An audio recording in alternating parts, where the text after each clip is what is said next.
and how they get to know each other. And so when I took it, I thought the breakout groups was the key to success and where I spent the majority of my time in the course for those 10 days. Mr. Wright, are we okay on time, or how are we doing? We all right? Okay.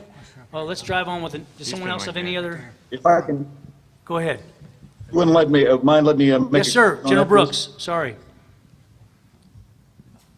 Yeah, thank you. But once we actually have taught people how to use these tools of exercise, part of the key, I think, becomes knowing where have you put someone who has the skills to help someone else. And in a deployed environment, one of the things we do is, like what we're doing tonight, we have a lot of soldiers who Skype their way back to their family and social pillars, and it invariably has an effect on their emotional pillar. And so by deploying people who can assist, whether it is someone who's a squad level resilience NCO that we've already shown how to ask the right kind of questions, be able to check somebody, or whether it's a platoon sergeant, we might put a counselor or someone who's been trained right beside the spyware facility. So that as you come out of the argument that you had from an extended distance, there's someone there right there to help you work through the friction, the frustration, the anger that might have happened on that intended positive link. We help them hunt for the good stuff. That whole idea of doing that is a part of how we deploy ourselves as well. And I think that's a very important part of this.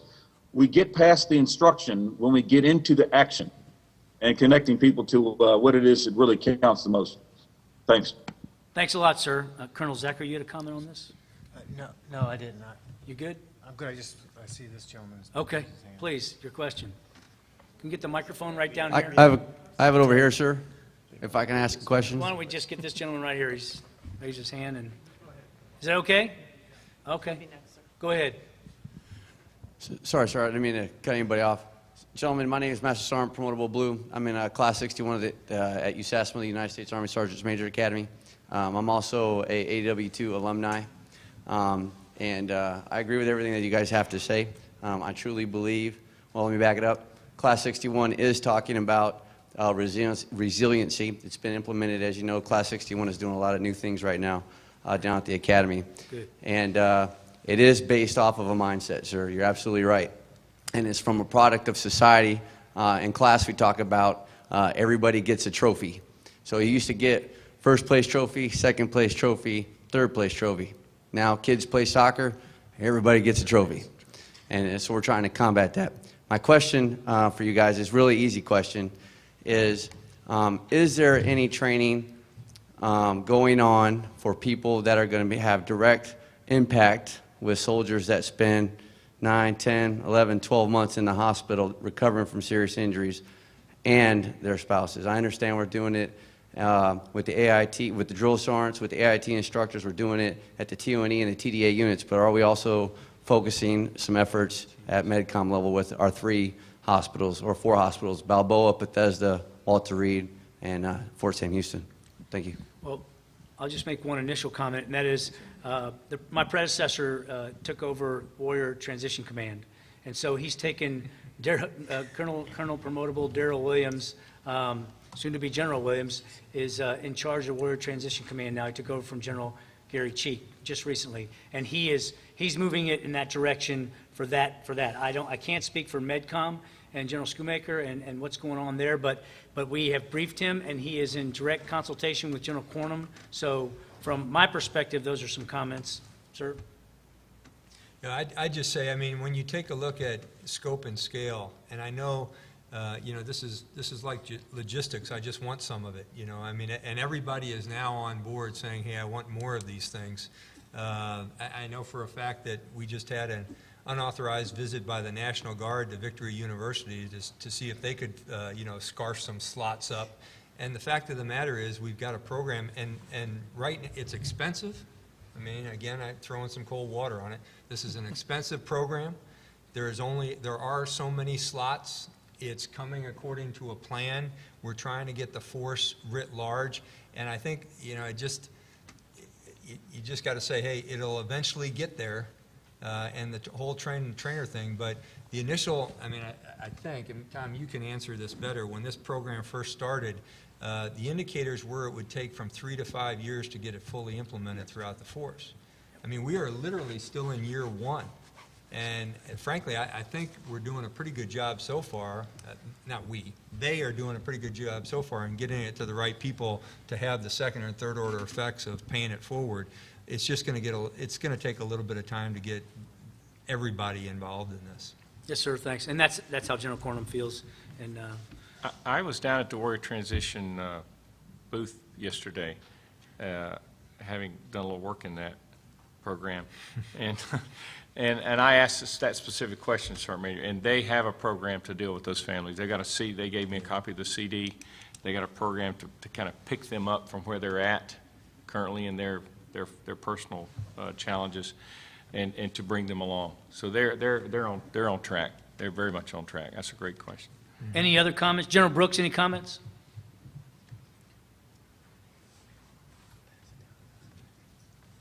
Nothing to add on that point. Thanks. Okay. Sergeant Major, Colonel Zacher, good? No, sir. All right. Sir, your question down front. Thanks, Sergeant Major. Appreciate it. I'm Gil Sanborn, civilian aide to the Secretary of the Army for Connecticut. And in the course of the past few years, it's become apparent to me that in a lot of discussions with soldiers that peer support is critical to healing. And in discussions with a number of soldiers coming off of deployments, I hear that all the time. Dr. Jonathan Shea, who wrote Achilles in Vietnam, who's become a good friend, stresses that from his experiences with Vietnam vets. Does your program include tools to facilitate or give soldiers an ability to develop that peer support network and encourage them to seek out their friends and open up to really use that forum to encourage the healing process? Because it seems, frankly, the AA program is a terrific model, and I know folks have been trying to apply that to soldiers coming back. But is that part of the program that you have here? That's a great program, and I mean, that's a great point, and it is emphasized. I can let Sergeant Major talk down into the weeds on the course itself, but General Hertling like to say something at his level. Yeah, again, I go back to the comments I made during my part of the presentation about, there is the Master Resiliency, there is the Resiliency Program, there is Comprehensive Soldier Fitness, and I guess I would continue to emphasize that these programs are not standalone, that they are interconnected, and there's a lot of synapses with other things. Within the program, I think Sergeant Major will tell you, within the actual training for resiliency, there are certainly things that require soldiers to link with other soldiers, or people to link with other people, which would be more appropriate. I'm looking at Dana Whittick back there because my wife went through the program and she came home and wore me out afterwards. And thanks, Dana, by the way. But the other thing that I would mention is I'm looking at the great trifold that General Brooks passed out. And I was looking through the various pillars and the resources that he has on here. And I looked specifically at the emotional, social, and spiritual piece. And as you look inside of those comments where it describes them, each one of them is linked to the Army values. And it doesn't say that specifically, but the emotional piece is linked specifically to the values of selfless service and personal courage. The social, as is, by the way, the I Am Strong campaign.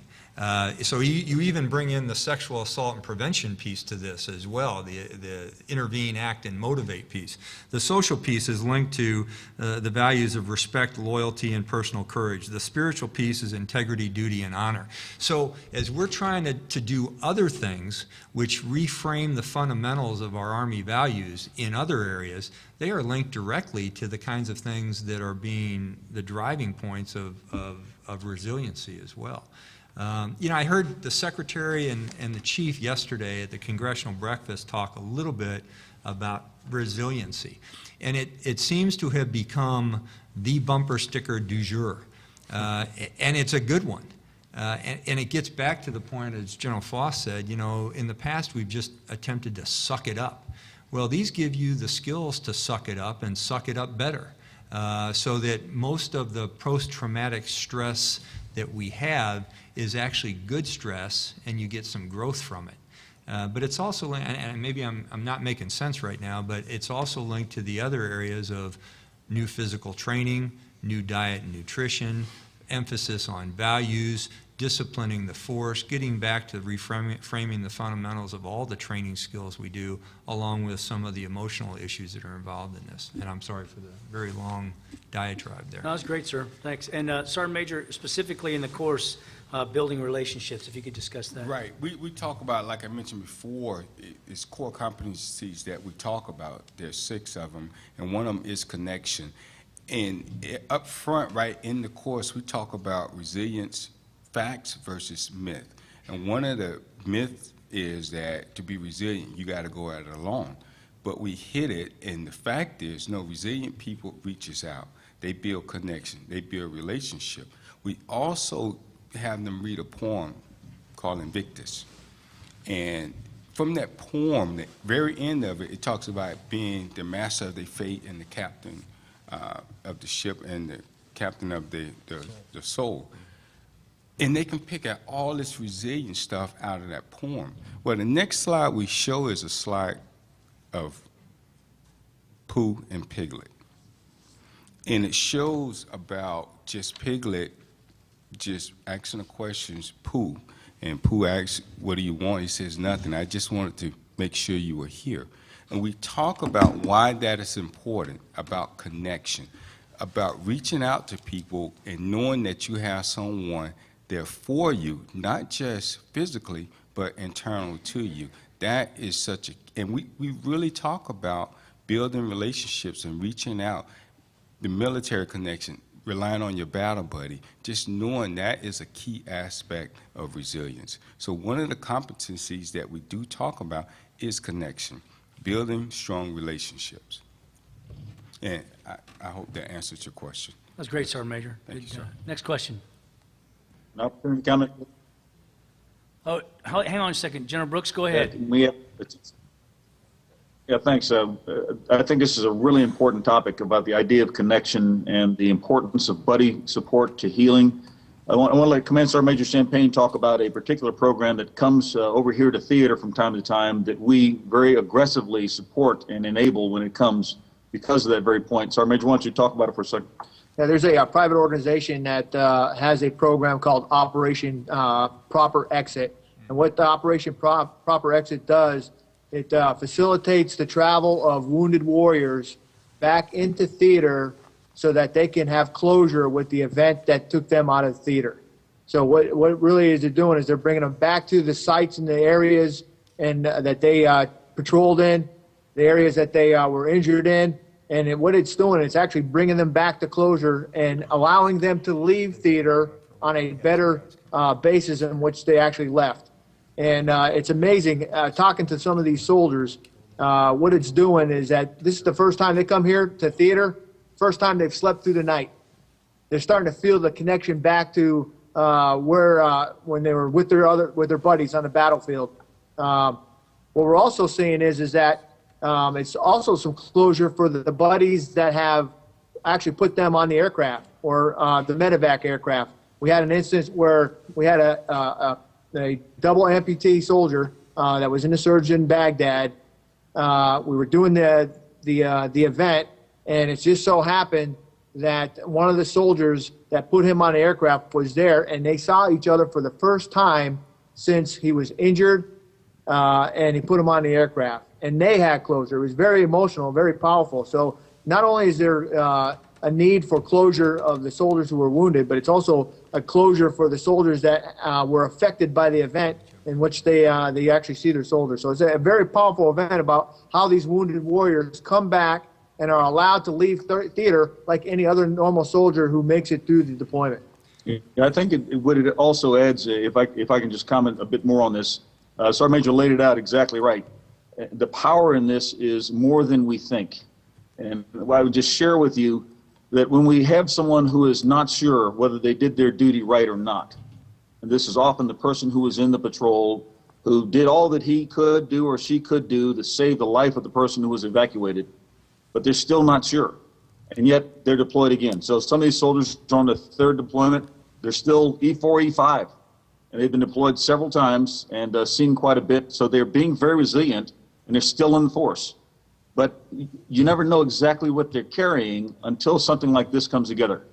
And the power of that physical connection that occurred when these two individuals in this case, and actually the battalion commander of the unit, who happens to be a colonel in my headquarters now, the command sergeant major of the unit, we have these current serving warriors in contact with those they last saw in a dire situation. There's an emotional connection. We create a social environment that actually brings them together, and it just brings out an unbelievable amount of energy that is something to behold. So this is far more powerful than we think. And I'm with you that we're in year one, but I got news for you. We are not waiting. This is working right now. It's having an effect on the way our soldiers operate, and we see great benefit. I want to thank General Hertling for that comment about the brochure and the connection to the values. Absolutely, that's part of the logic there. There was a comment made earlier about being told about this after deployments, and the importance of valuing what people have already been through. I was asked by a reporter, an international reporter, recently as we were talking to him about our resilience campus. We took him through and let him see it, what we do for our soldiers. He says, "You've been at war for 9 years. Isn't it kind of late?" And my comment to him was, hey, we're 235 years old. Where would we be if we said it was too late for anything? We're constantly trying to learn how to lead and care better. And that's what this program is all about. Thanks. Yeah, if I could chime in on what Sergeant Major Champagne said, because I think it's a great point. With that operation, which has been going on for a while, we had a couple of folks come over when 1st Armored Division was up in NMD North. But there was another program which was almost as significant, and that was a direct VTC link with the Center for the Intrepid in San Antonio and also with Walter Reed.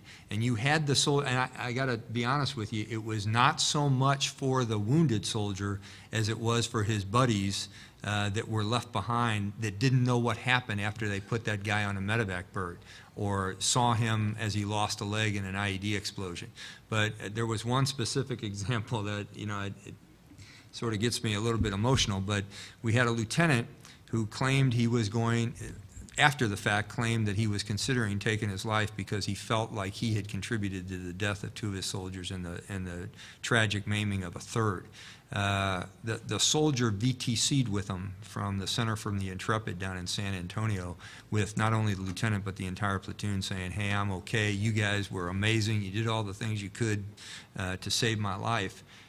And that turned, as Sergeant Major Champagne and General Brooks said, it turned the unit around. Not just that platoon, but everybody knowing how important it was, the skills they were performing to get wounded soldiers out of combat, and how you can't take the blame for those kind of things as a junior leader, which many of our junior leaders and sometimes senior leaders do. Okay, next question. Sir, Sergeant Major Schindler, United States Army, NATO, CSM. I think we all can agree that getting folks to the training right now is somewhat difficult for all of us, given slots and everything else. Our unit is spread over 12 different countries, 34 locations in Europe. And my question is, have you or are you developing a capability to where we can sign up an MTT and have you come to us so we can fix this for us? Because again, it's very difficult for us because of all the different locations that we have the folks to get folks trained up. We do, and we have a mobile training team that can train from maybe 6 to 8 sessions annually. We're already out to about June right now. I think we have one more left. The discussion goes on in a collaborative way with the staffs of all the MACOMs, and that's generally where we head. We talk to all the different major commands, and then they divvy out, you know, the MTT slots within their command. So, you know, and we haven't made it to everyone yet. We're doing the best we can. We had 6 last year. We have 6 this year. And so the answer is we do have a program, and the MACOMs weigh in on it. And so the slot, we don't determine the MTTs, the major commands do, depending on a couple of criteria. One is deployments, upcoming deployments, and then areas that we just haven't been able to get out and reach those areas, such as Korea, and we need to reach all the way out to those areas that are on the front lines and geographically distanced from our location. So those are a couple of criteria, but when it really gets down to it, we listen to everyone, what everyone inputs to our forums, and we address each MACOM, separately on their particular interests. So we're allowing for equity. USER, now we have 8th Army getting ready to go to USER PAC, three MTTs to FORCECOM, looking at some MTTs for reserve components, and then helping the reserve components to eventually stand up an actual university for their own in the out years. Probably, I can't put a finger on a date, but that's the procedure we use, Sergeant Major. Does that answer your question? I mean, there's only, there's 15 of us in CSF right now. We're not a program of record. We have no TDA. We're not authorized. General Casey gave us a directive. We're moving out, and we are not going to change the gold standard right now from University of Pennsylvania, Victory University, and MTT. If we'll go to General Bolger and ask for more assets, so maybe we could have, if we had 2 MTT teams, I think we could get after what you're asking for. I don't think the throughput is there for the insatiable appetite of, 1 MRT per company, troop, and battery right now, or separate location. So I got you. And please go to your MACOM and, write an email to me, and we'll see what we can do to get to those locations underneath your major command. That's the best I can do right now, Sergeant Major.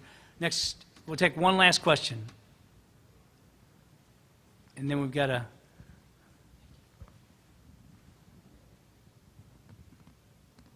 Anything else? No, good. Sir, I think we're done.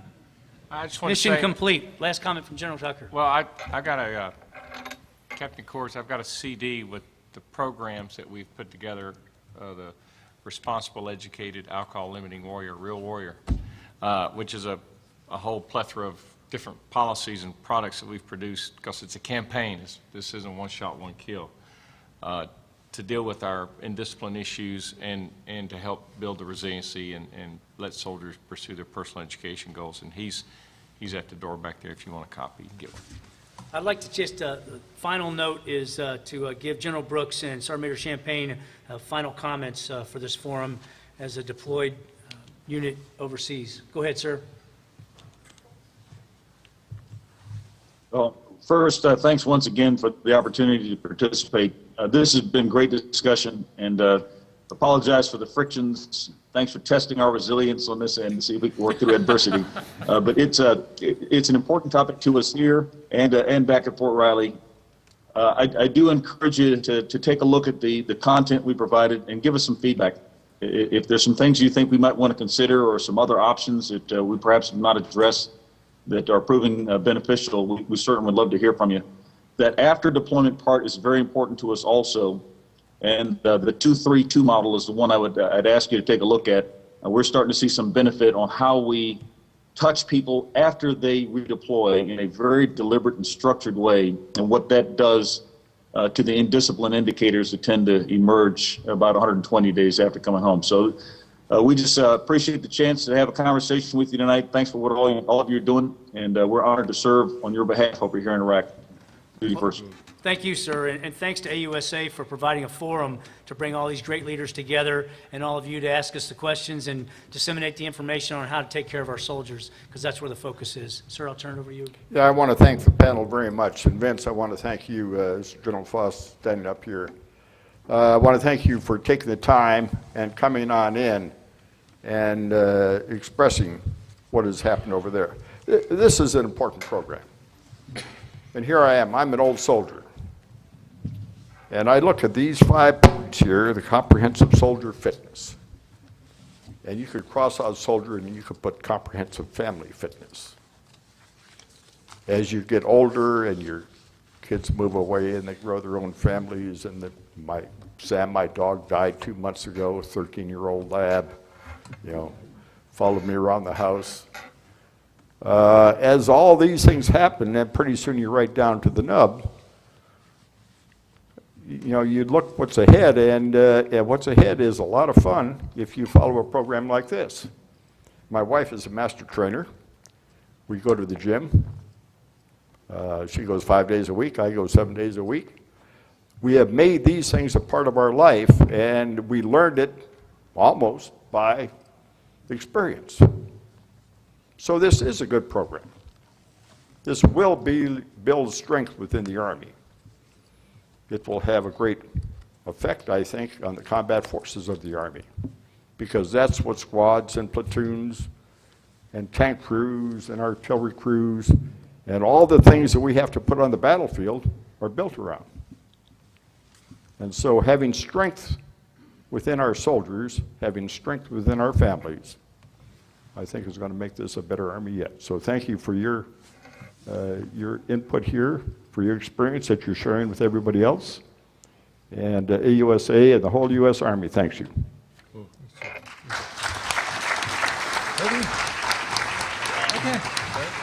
Good to see you, man.